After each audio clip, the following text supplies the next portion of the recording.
ભાઈ સામાન્ય એવું થયું છે કે મમ્મીનું નિધન થઈ ગયેલું હતું અને સવારના અમે લગભગ ઓલરેડી 10:30 વાગ્યાના અહીંયા આવી ગયા હતા અને 3:30 છે પણ અમારો વારો ત્રીજો વારો છે એવું કહીને અમને લગભગ 3 થી 4 કલાક જેવું વેઇટિંગમાં બેસાડેલા હતા અને લગભગ અત્યારે 1 થી 1:30 વાગે આસપાસ અત્યારે અમારો વારો આવેલો છે. 4 સાડા 4 કલાક બેસવું પડ્યું છે. 3 ભઠ્ઠીઓ છે તો એક જ ચાલુ છે અને બાકીની બી બંધ છે અથવા તો બગડી ગયેલું એવું કંઈ કારણ જણાવી એક જ ભઠ્ઠીમાં બધો વારાફરતી વાળા લે છે અને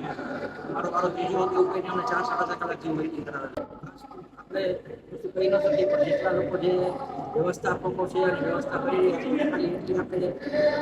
એડવાઇસ આપી શકીએ કે જેટલી ભઠ્ઠી છે એટલી ચાલુ હોય ઓલરેડી જ્યારે લોકો આવેલા હોય ત્યારે એ